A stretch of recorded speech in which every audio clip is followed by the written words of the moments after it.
Jadi leadership tidak identik dengan tadi namanya penjabatan. Jabatan ini adalah konsekuensi dari seorang yang punya leadership, maka dia diberikan kepercayaan untuk ngatur orang lain. Ya. Mindset yang betul-betul. Kalau memang tujuannya memang tidak suka melayani orang lain, melayani tadi, atau dia lebih mengejar tadi bagaimana mencapai profit sebanyak-banyaknya, maka harus dilihat kembali apakah betul pilihan karir menjadi ASN.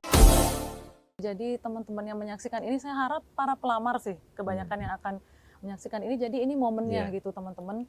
Coba ditinjau kembali motivasinya apa, kenapa melamar CPNS, karena bukan kita bicara klise ya. Kadang-kadang kan generasi sekarang itu suka apa iya alasannya saya ingin mengabdi pada negara atau apa.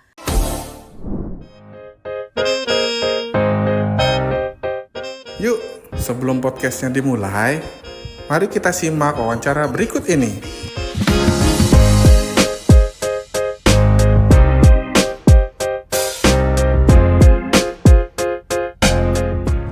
Nah, untuk memenuhi kebutuhan kompetensi yang banyak itu, maka ke depan diperlukan kolaborasi. Ya, kebutuhan kompetensi tidak hanya lagi bisa disuplai oleh pemerintah saja, tetapi kita perlu berkolaborasi. Karena aktor pembangunan di sebuah negara itu bukan cuma pemerintah saja, tapi swasta, civil society. Pelatihan yang saya ikuti ini itu merupakan contoh daripada kolaborasi.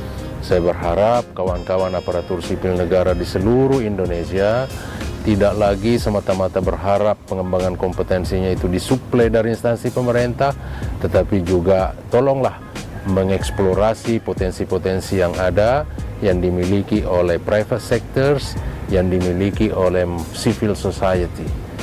Di era sekarang ini tantangan yang begitu besar, kita tidak bisa merasa jago sendiri gitu ya. Kita harus berkolaborasi, kita harus bekerja sama agar ya tujuan-tujuan bersama kita bisa kita wujudkan secara bersama. Bahwa pengembangan kompetensi itu adalah kewajiban kita, kewajiban masing-masing. Kalau kita ingin bersaing, kita harus mengembangkan diri. Kalau kita tidak mau mengembangkan diri, maka kita tidak akan mampu bersaing dan kita akan tertinggal di belakang. Dan apakah kita mau menjadi penonton di rumah sendiri? Tentunya tidak. Sehingga sekali lagi pengembangan diri menjadi penting. Silakan Bapak Ibu sekalian bisa mengakses ilmu pengetahuan, knowledge dari manapun untuk pengembangan diri kita. My name is Hendrik Bressman. I'm a professor at INSEAD in Singapore, and I have just concluded a leadership development workshop with the National Institute of Public Administration here in Bali with some of the top leaders of that institution. And it has been a true pleasure, and I very much look forward to continuing to working with the Indonesian institutions to develop leadership capacity in this wonderful country as we take on the new challenges of the new world, and I am very optimistic about our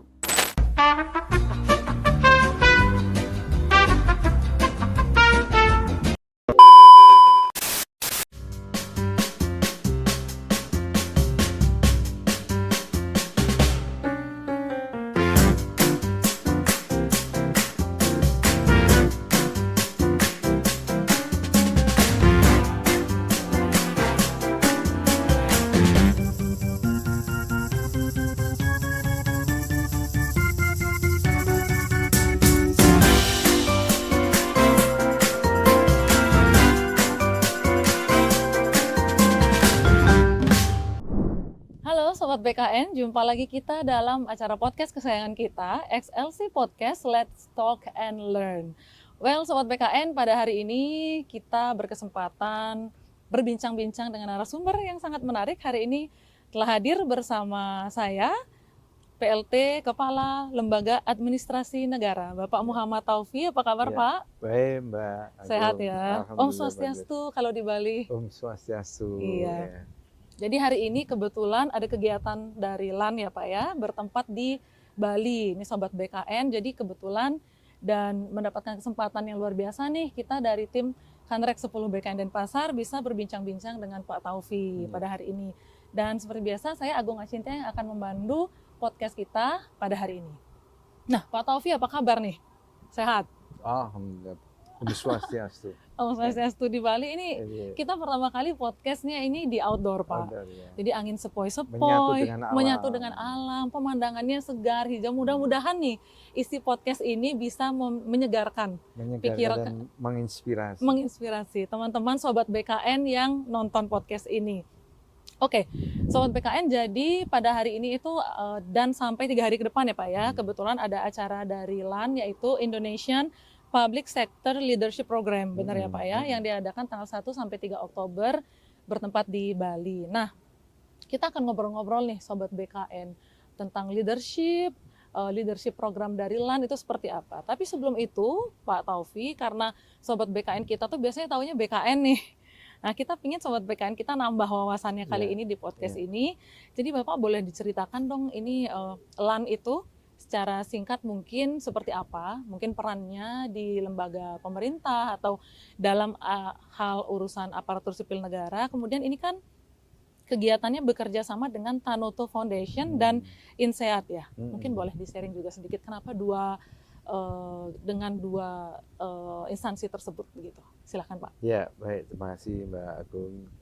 Jadi program ini adalah sebuah program yang didesain untuk memperkuat kolaborasi para pemimpin-pemimpin di sektor pemerintahan ya, di mana sekarang kita mempunyai tanggung jawab untuk melanjutkan program reformasi birokrasi ya. Jadi kita sudah menjalankan kurang lebih 15 tahun dari Perpres 81 2010 dan ini menjadi penting pesan bagi para leader bahwa tidak pernah akan ada sebuah reform tanpa peran kepemimpinan. Nah, ini yang menjadi kunci. Reform tidak bisa cukup dengan teknologi atau dengan peraturan, ya itu penting peraturan dan teknologi, tetapi faktor paling utama adalah kepemimpinan. Nah, ini kita dengan INSEAD ini adalah salah satu business school yang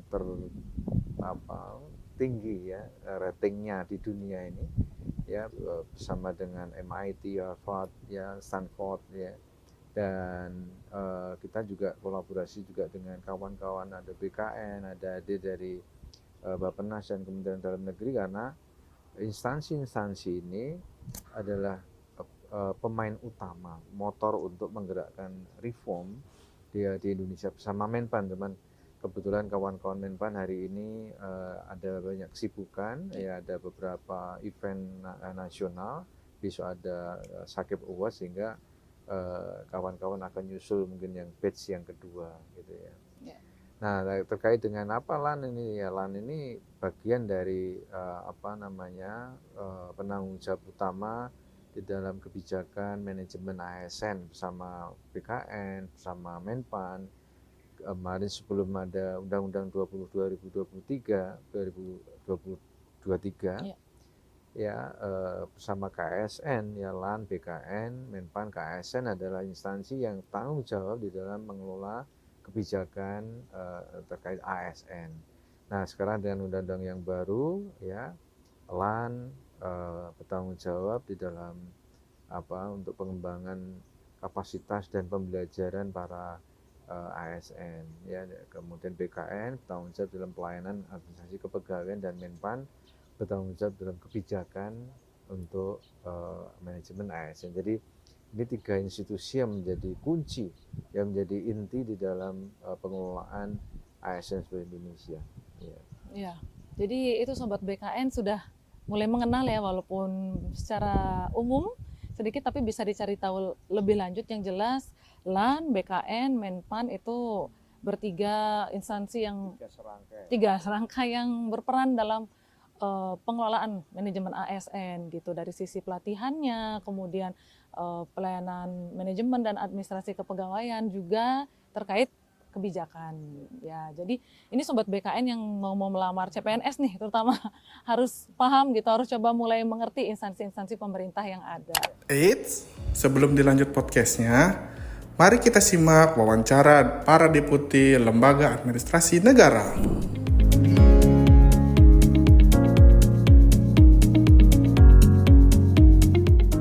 Kami di Lembaga Administrasi Negara memiliki beberapa program untuk mendorong akselerasi inovasi baik tata kelola maupun pelayanan publik tadi. Yang pertama, kami terus-menerus memperkuat aspek SDM-nya. Jadi para ASN kita latih menjadi agen-agen perubahan, menjadi champions of innovation untuk bisa melakukan inovasi di instansinya atau menjadi fasilitator inovasi di instansi lain. Ini yang pertama. Yang kedua, kami juga punya program pendampingan yang kami sebut sebagai program laboratorium inovasi.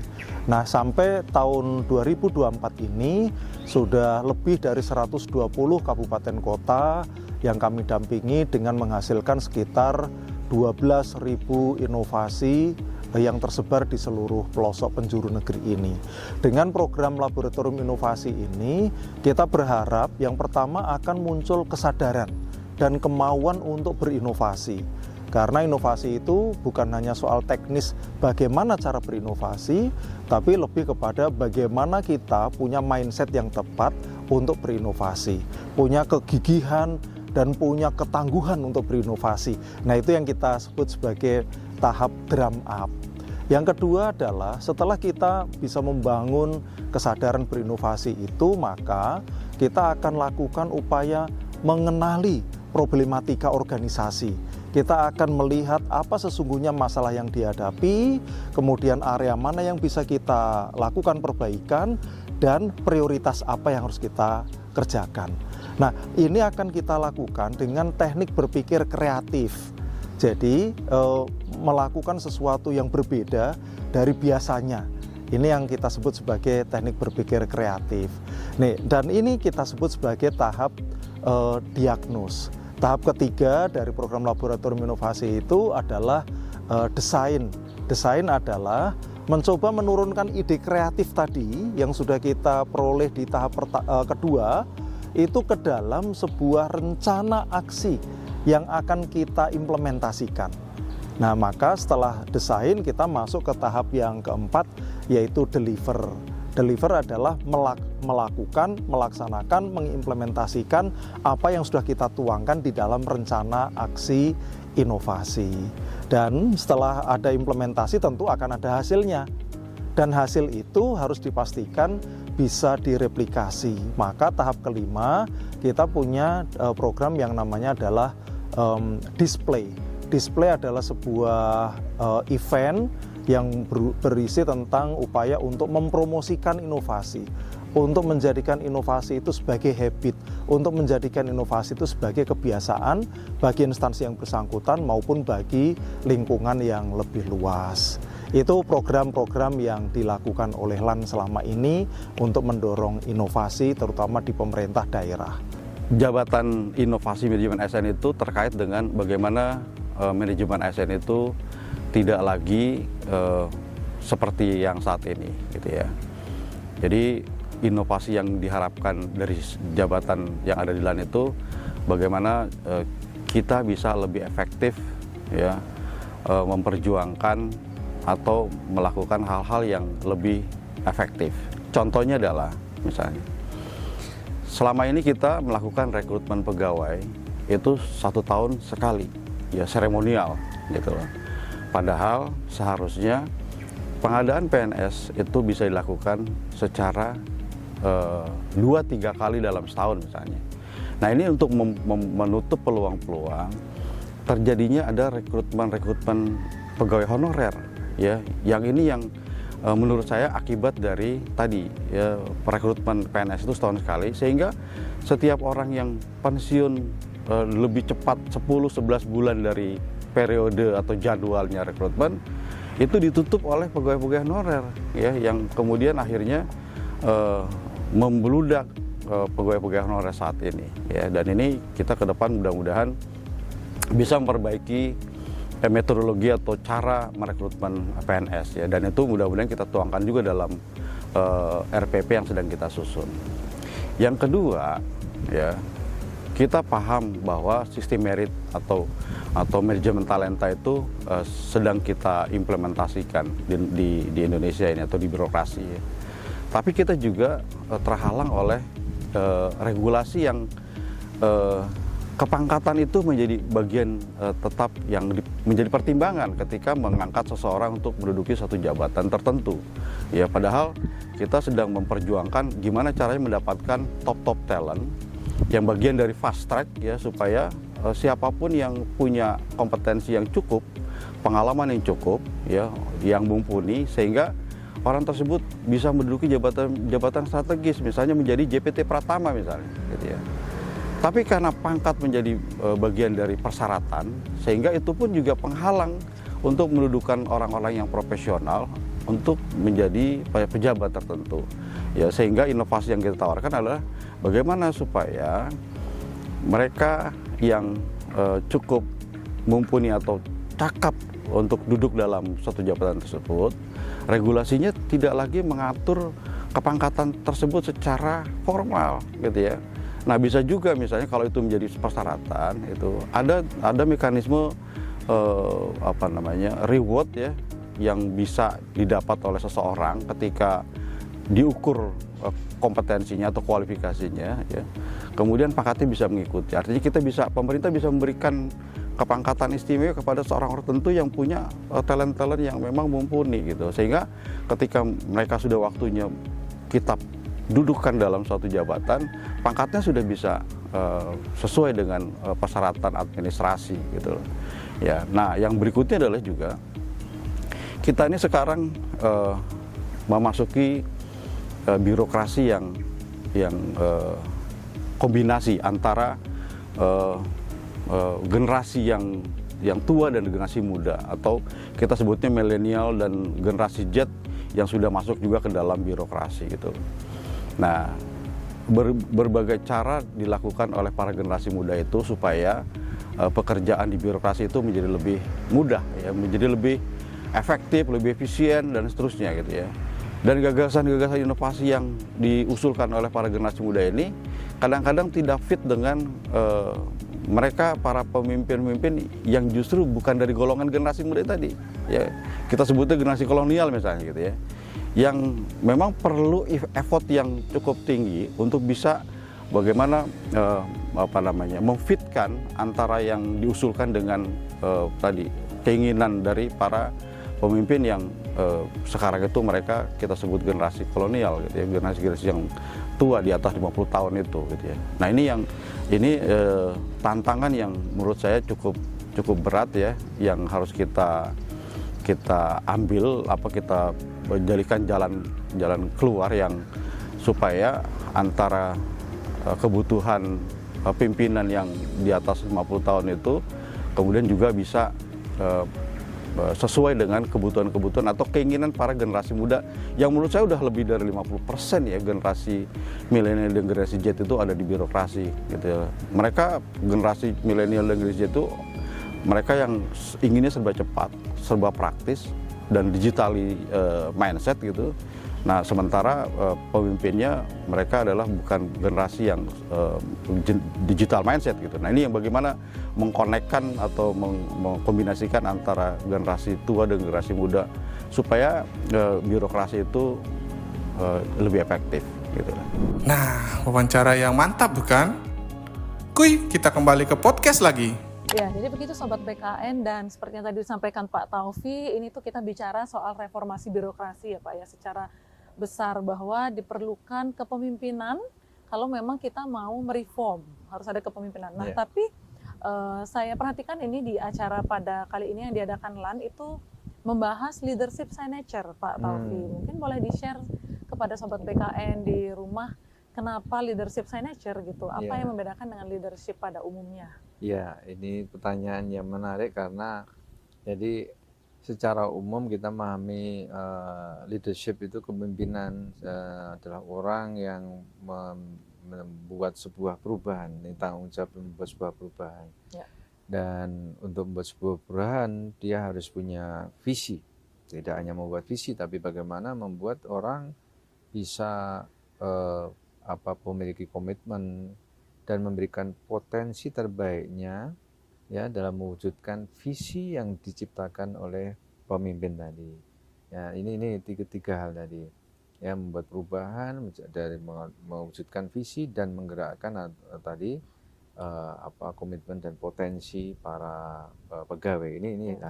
Nah, yang dia signature tadi ini mungkin juga penting kita pahami bahwa leadership itu butuh keotentikan gitu ya. Jadi nggak bisa misalnya Mbak Agung mau nyontoh gayanya leadershipnya orang lain dan sebagainya. Ya, belajar dari pengalaman orang lain bagus, tetapi masing-masing orang punya kekhasan bagaimana menjalankan tadi tanggung jawabnya untuk melakukan sebuah perubahan.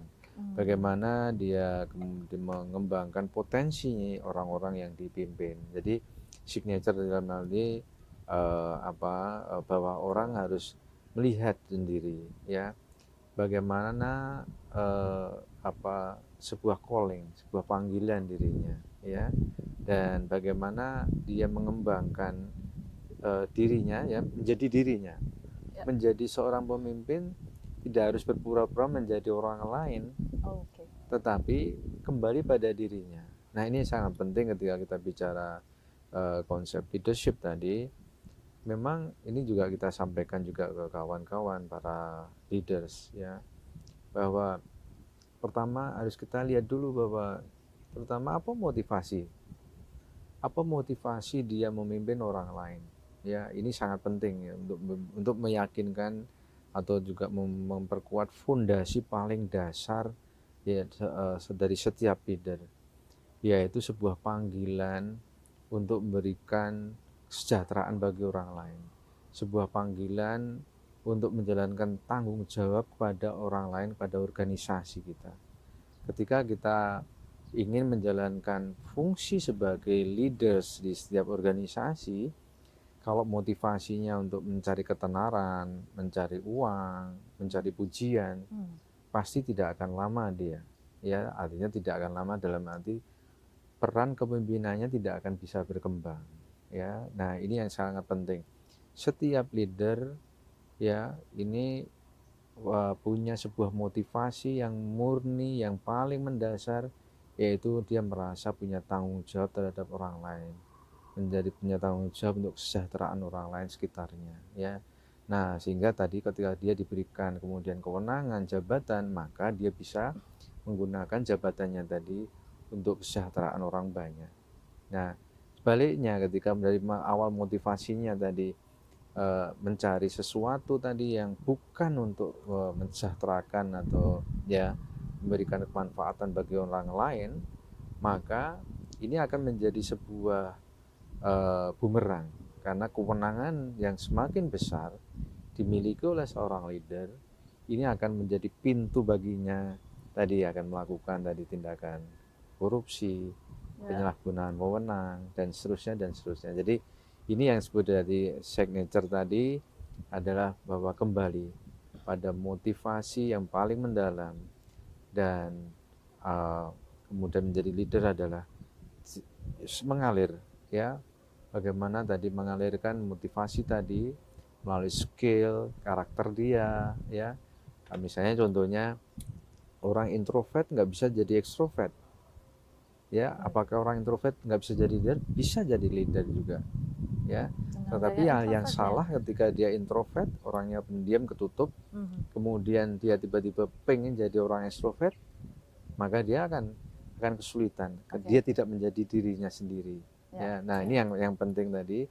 Jadi ini penting untuk kawan-kawan sahabat PKN semuanya, ya, karena sebenarnya yang disebut dengan leaders, ya. Bukan jabatan. Jabatan ini hanya sebagai alat dia menjalankan tanggung jawab bagi orang lain. Ya.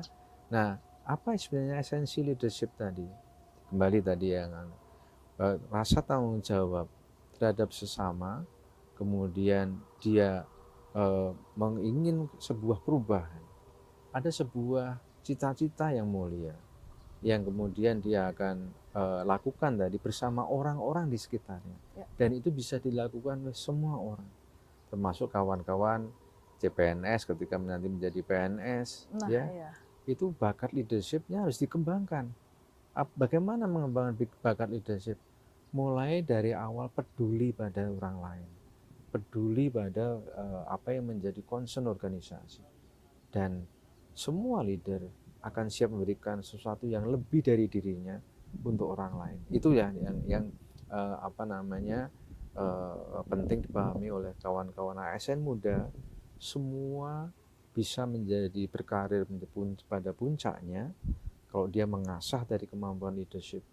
Jadi leadership tidak identik dengan tadi namanya pejabatan. Jabatan ini adalah konsekuensi dari seorang yang punya leadership, maka dia diberikan kepercayaan untuk mengatur orang lain. Ya. Ini menarik sekali. Jabatan is the consequence.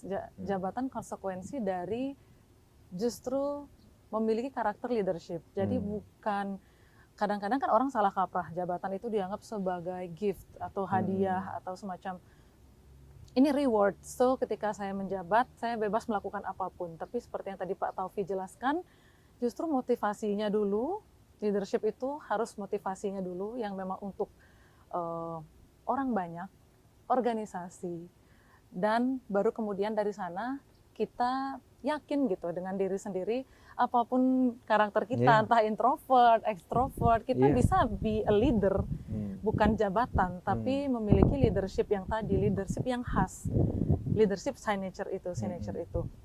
Ini menarik sekali Pak Taufi. Tadi juga Bapak sudah mengaitkan dengan CPNS. Jadi kebetulan ini Sobat BKN seperti yang kita tahu, kita memasuki masa-masa seleksi calon aparatur sipil negara. Sesuatu yang ini saya tahu animo masyarakat sangat besar.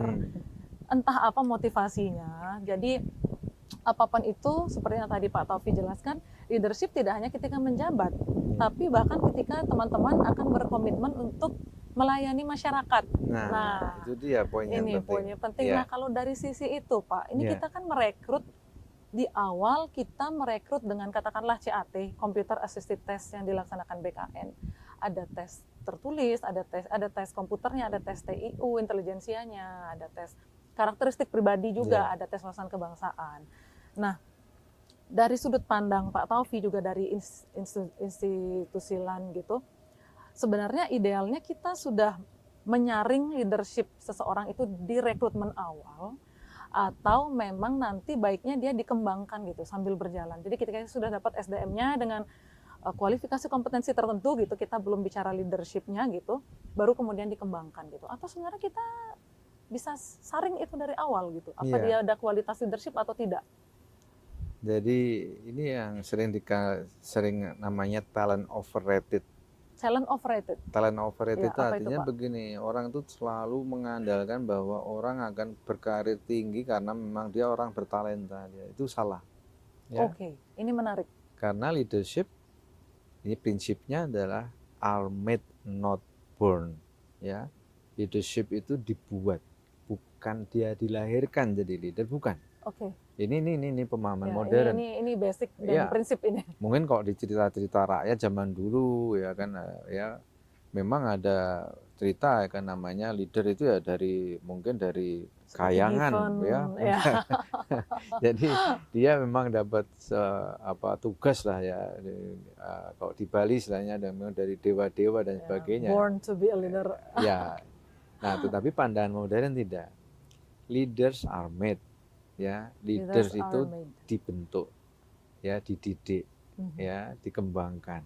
Ya, nah, ini makanya tadi ini bagi sahabat ASN muda ini sangat penting tadi bahwa bagian dari yang disebut kita dengan top skill, ya top skill itu artinya kemampuan kunci di masa yang akan datang. Top skillnya adalah salah satunya leadership. Artinya tidak hanya orang yang punya jabatan yang harus punya leadership, tapi semua orang harus punya kemampuan leadership. Nah, tadi yang bagaimana leadership itu, ya berarti kalau dia dari para ASN muda, ya pertama harus paham dulu ketika gabung menjadi ASN, maka itu adalah sebuah panggilan bangsa untuk melayani bangsa. Nah, ini yang penting ya. Ini beda sekali dengan kalau kita join di korporasi. Join di korporasi, kita akan melayani korporasi untuk mencapai profitnya, kan. Nah, kalau ketika join menjadi ASN, maka otomatis hidupnya adalah didedikasikan untuk melayani bangsa. Tidak ada bangsa di dunia ini yang mengejar profit. Yap. Tapi tujuannya adalah mensejahterakan rakyatnya. Ini harus mindset yang betul-betul. Kalau memang tujuannya memang tidak suka melayani orang lain, melayani tadi, atau dia lebih mengejar tadi bagaimana mencapai profit sebanyak-banyaknya, maka harus dilihat kembali Ya. apakah betul pilihan karir menjadi ASN. Nah, ini penting. Pertanyaan besarnya ini Nah, pertanyaan besar untuk Ya. diri sendiri. untuk diri Bagi sendiri, pelamar. kawan-kawan para pelamar ini betul enggak? Kenapa? Karena nanti akan menjadi sebuah hambatan, ya. Karena niatannya beda dengan jalur karirnya tadi, ya. Nah, jadi ketika dia sudah mantap bahwa saya siap melayani bangsa, memberikan yang terbaik bagi bangsa, maka ASN cocok, ya, karena memang dituntut ya kemauan kesediaannya untuk memberikan layanan terbaik bagi bangsa, ya. Nah, yang kedua tadi karakter leadership adalah dia punya calling, sebuah panggilan, tanggung jawab pada orang lain, ya. Jadi menjadi ASN tadi berarti mereka harus siap kapanpun ya menjalankan peran sebagai pemimpin. Nah, ini yang harus, nggak ada wah saya mungkin di dapur aja atau saya nggak suka tanggung jawab, nggak bisa. Semua ASN siapapun, apapun jenis bidang pekerjaannya, dia akan harus siap jadi leader. Yang ketiga, karena tadi leaders are made not born, maka dia harus selalu kemudian punya komitmen mengembangkan dirinya, ya, ya, untuk tadi menjalankan tanggung jawab yang lebih besar di dalam organisasi, ya kan. Era sekarang di mana dituntut untuk berinovasi, berkreativitas, ya, sehingga dia juga harus bisa menunjukkan hasil karyanya yang kreatif tadi, karena leader diukur dari bagaimana kontribusinya atau tanggung jawab pada orang lain. Jadi itu tahap-tahapannya. Dari yang penting bagi kawan-kawan ASN muda adalah yuk ya, kalian ya suka nggak suka akan nanti menjalankan tanggung jawab sebagai leader tadi. Dan menjadi leader punya tanggung jawab kemudian mengembangkan dirinya, karena leader ini kita sebut sebagai sebuah perjalanan, leadership journey, ya, dari memimpin diri sendiri, memimpin tim, memimpin unit, memimpin sebuah bagian, memimpin dan lebih besar lagi, ya. Dan ini butuh setiap tanggung jawab tadi butuh sebuah skill, butuh sebuah kemampuan, ya, sehingga tadi kita sebut dengan growth mindset yang terus untuk tumbuh mengembangkan diri dia. Jadi jangan dilihat ya kalau ada program pengembangan misalnya sebagai bentuk untuk menggugurkan kewajiban kepegawaian, bukan, ya, tapi itu bagian dari mempersiapkan kalian menjadi leader-leader di masa depan. Right. Ini bagus sekali Pak Taufi. Jadi teman-teman yang menyaksikan ini, saya harap para pelamar sih kebanyakan yang akan menyaksikan ini. Jadi ini momennya gitu teman-teman. Coba ditinjau kembali motivasinya apa, kenapa melamar CPNS, karena bukan kita bicara klise ya. Kadang-kadang kan generasi sekarang itu suka alasannya saya ingin mengabdi pada negara atau apa. Mungkin terdengar klise atau apa, tapi Pak Taufi memaparkan kondisi yang sebenarnya. Kalau memang profesi ini aparatur sipil negara, memang ya aparaturnya sipil negara, memang untuk negara, dan negara tidak ada mencari profit. Kita mewujudkan kesejahteraan, dan untuk itu diperlukan leadership untuk menemukan panggilan. Apa sudah memang panggilannya adalah untuk kebaikan bersama atau belum. Jadi tidak muluk-muluk, tapi teman-teman sangat bisa mulai kembangkan itu, dan sangat mungkin untuk dikembangkan setelah pun diterima, kan gitu Pak ya. Karena seringkali itu biasanya CPNS ketika diterima menganggap itu final result, end of journey. Finally aku PNS gitu. Terus habis itulah akhirnya yang kadang kita di BKN sering bilang jadi deadwood. Jadi di matriksnya adalah yang tidak berkinerja, tidak perform, tidak ada achievement, Iya. karena mereka ngerasa end of journey-nya being PNS, padahal Iya. baru starting. Betul. Harusnya bertumbuhnya bersama di kita, Iya, bersama ketika iya. di ASN kan begitu ya Pak ya. Mengapa menjadi deadwood? Karena biasanya orang-orang deadwood itu artinya dia udah potensi dan kinerjanya paling rendah, dia Paling nggak bisa rendah, dikembangkan iya. lagi. Mengapa? Karena dia tidak menemukan apa yang dia cari di situ. Biasanya begitu, ya.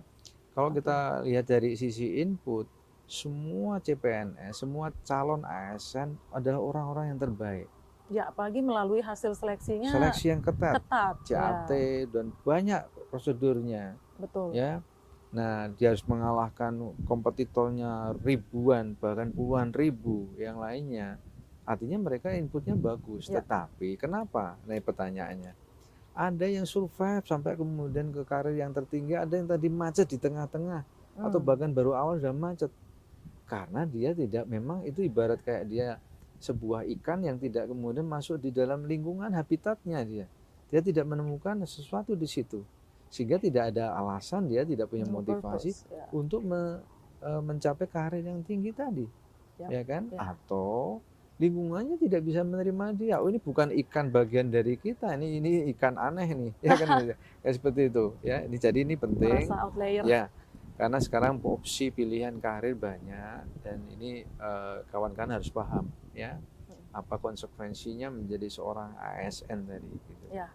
Nah, sekarang karena kita bicara ketika seorang telah jadi PNS gitu, ada program dia bertumbuh, berkembang dan harus rajin-rajin dan inisiatif untuk mengembangkan diri. Mungkin kalau dari LAN, Pak Taufi, apakah ada program-program terkait hal tersebut? Ini kan kadang di awal mereka punya motivasi, kemudian seiring berjalannya waktu, motivasi seseorang bisa memudar dan lain sebagainya. Kemudian juga ini kan kita lagi alih jabatan ke fungsional juga ini yang sedang berjalan gitu loh Pak. Sekarang sedang berbondong-bondong menjadi jabatan fungsional. Mungkin kadang-kadang sering terbersit ketika menjadi jabatan fungsional ya sudah, berarti saya hanya fokus dengan pekerjaan fungsional itu saja, tidak usah memikirkan bagaimana di organisasi, hierarki dan leadership. Kadang ada mindset yang saya rasa melenceng ke sana. Mungkin apa dari LAN ada program atau pelatihan tertentu yang arahnya leadership even walaupun di JF gitu.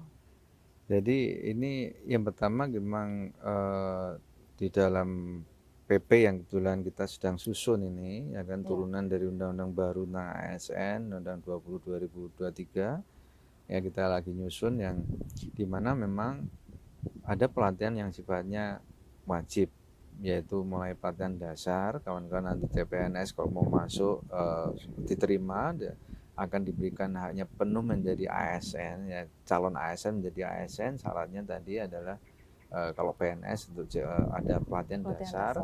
Untuk para P3K nanti mereka akan dapat orientasi, ya. Nah, setelah itu nanti ada pelatihan wajib yang lain, ya, yang kita sebut dengan in-service. Nah, in-service itu setelah mereka diberikan jabatan sebagai ASN, mereka ada pelatihan ya untuk kepemimpinan, itu wajib, ya, mereka yang punya posisi manajerial. Bagi yang posisinya JF, jabatan fungsional, mereka juga ada pelatihan wajib, ya. Tidak menjadi syarat, tapi setelah diangkat mereka akan ikut pelatihan tadi, ya, menjadi jabatan fungsional. Nanti pertanyaannya, apakah memungkinkan orang jabatan fungsional menjadi pejabat struktural? Sangat amat mungkin. Nah, kawan-kawan ini ASN, ini yang penting adalah kok di ASN itu atau di dalam kehidupan ini bukan apa yang dilakukan, tapi bagaimana melakukannya. Ya, bagaimana melakukannya. Karena inilah disebut profesional. Apapun itu, mau tukang kebun kalau dia melakukannya hebat, ya kan, dia akan menjadi tukang kebun world class dia. Ya. Dia menjadi jabatan fungsional, dia melakukan dengan hebat, maka jadi jabatan fungsional yang sangat prestisius. Ya, dia akan membawa dia pada tempat yang paling tinggi, yang orang nggak bisa membayangkan kalau dia nikmati prosesnya, kalau dia betul-betul dedikasikan tadi apa yang dilakukan, dia lakukan dengan baik. Bagaimananya yang penting, ya, ini penting, ya. Jadi misalnya, wah saya kok nggak jadi pejabat struktural, nggak jadi apa-apa. Nah, ini santai, ya, ini. Jadi ini filosofi ini penting, ya. Jadi apa namanya di dinamika organisasi sering ya betul-betul di pemerintah daerah, misalnya nanti kawan-kawan ada pergantian kepala daerah, ada pergantian nanti mungkin rotasi mutasi dan sebagainya. Jangan kecewa karena nikmati prosesnya semuanya. Tidak ya, terpenting adalah bagaimana kita menjalankan tanggung jawab kita. Nah, ini saya spill ya, ini kita untuk kawan-kawan muda terutama yang ini punya sebuah energi besar untuk menempuh karirnya. Jadi kita di dalam rancangan peraturan yang sebentar lagi disahkan ini ada namanya sekolah kader. Apa sekolah kader? Yaitu pengembangan kompetensi kepemimpinan dengan percepatan karir dia. Ya, contoh misalnya kalau seorang itu untuk menduduki taruh aja misalnya jabatan apa namanya mungkin administrator ya butuh pengalaman misalnya 5 tahun, cukup itu 1 tahun. Sehingga dia karena sudah diskon di sekolah 4 tahun. kader. Diskon. Ya. Diskon. Misalnya untuk GPT Madya misalnya, Zone 1 butuh pengalaman 10 tahun. Kalau sudah sekolah kader tadi, maka dia bisa lebih cepat lagi duduk di jabatannya. Ya, misalnya 10 tahun kalau masuk sekolah kader dia cukup 6 tahun. Ya, dari masing-masing tingkatan seperti itu sehingga nanti kawan-kawan ASN muda ini bisa kemudian lebih cepat lagi tadi dalam menjalankan tanggung jawab sebagai pejabat ya struktural di dalam birokrasi ASN. Apa tujuannya? Tujuannya adalah bagaimana kita memberikan kesempatan seluas-luasnya bagi ASN muda untuk berkarir ya. Karena birokrasi kita ini kita sebut dengan aging. Aging itu artinya ya kalau kita keriput menua. Ya, menua. Artinya memang posisi-posisi puncak ini banyak didominasi oleh generasi yang senior ya, baby boomer 50 sampai 65 tahun ini cukup dominan ini ya. Nah, sedangkan ini yang masuk dan yang masyarakat sekarang ini secara demografi adalah milenial dan generasi Z 60% lebih. Ya. Nah, ini artinya butuh sebuah proses regenerasi yang cepat ya agar birokrasi ya juga dipimpin dengan value ya yang kurang lebih sama dengan mereka masyarakat yang dilayani. Nah, jadi tapi kuncinya tadi ya memang dia yakin ya punya motivasi untuk memberikan layanan baik dan memiliki komitmen tadi untuk menjalankan tadi fungsi leadership tadi ya. Ini menarik sekali. Jadi bahkan Pak Taufi spill sekolah kader. Sobat BKN ini jangankan sobat BKN yang belum jadi aparatur sipil ya, saya sudah ASN pun langsung tertarik gitu dengarnya, wah didiskon. Jadi pengalamannya digantikan dengan pendidikan dalam tanda kutip. Jadi karena tadi leaders are made, jadi sekolah kader ini peran di sana. Ya tentunya harus kinerjanya bagus, perilakunya bagus ya. Penilaian memang punya prestasi ya kan, sehingga tadi namanya di sekolah kader dengan istilahnya kalau di sekolah itu program Axel ya, akselerasi. Ini mungkin kalau nanti kita mau obrolin harus ada segmen tersendiri. Kami akan sangat senang kalau bisa dengan mungkin dari LAN ada yang memang memegang program ini, kami bisa ngobrol lagi. Nah, dan tadi juga menarik dibilang bahwa leadership-nya ketika katakanlah orang di JF kan karena mungkin merasa tidak handle tim, tidak handle organisasi, tidak perlu leadership. Saya nggak mimpin siapa-siapa ibaratnya gitu. Tapi kan sudah Pak Taufik jelaskan Sobat BKN, ini adalah memimpin diri sendiri. Bagaimana menjadi terbaik, versi terbaik dari yang kita lakukan. Kan begitu ya Pak ya. Jadi leadership penting berperan supaya kita optimal menjadi yang optimal di jabatan kita apapun itu. Bahkan yang tadi Bapak katakan, walaupun kamu tukang kebun, kalau kamu lakukan sepenuh hati total world class. Walaupun kamu waiter, kamu sepenuh hati world class waiter. Ya, kita ingin jadi world class ASN juga. Jadi saya harap nih teman-teman Sobat BKN terinspirasi, terutama yang PNS nih, yang sudah jadi PNS. It's not the end of the journey gitu. Ini baru awal perjalanan leadership journey kita ya Pak ya. Iya. Dan penting juga untuk kawan-kawan ASN muda ya bahwa di semua profesi orang akan bisa bertahan sampai pada karir yang tertinggi selain kemampuan tadi yang dibutuhkan, tapi yang kita sebut dengan sebuah resilient.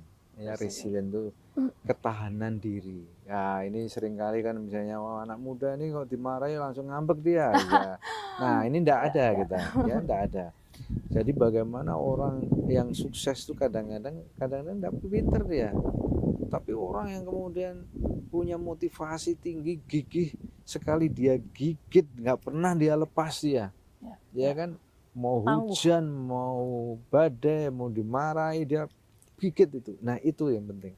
Ya, ini kunci ya bagaimana kita akan berkarir dengan baik ya di ASN, di semua bidang, semua pekerjaan. Kalau kita punya namanya self resilient atau mental resilient ya, kuat mental dia. yang kuat. Iya. Betul. Ya, nangis enggak apa-apa, tapi besok bangkit lagi. Bangkit lagi. Jatuh nggak apa-apa, besok bangun lagi. Itu champion ya, itu mental juara begitu. Boleh dia jatuh 100 kali tapi bangun 1000 kali dia. Ya. Tapi kalau mental loser tadi ya dia baru dimarahi jatuh enggak bangun-bangun lagi dia, dipukul sekali enggak bangun-bangun lagi. Nah, ini yang penting ya kan.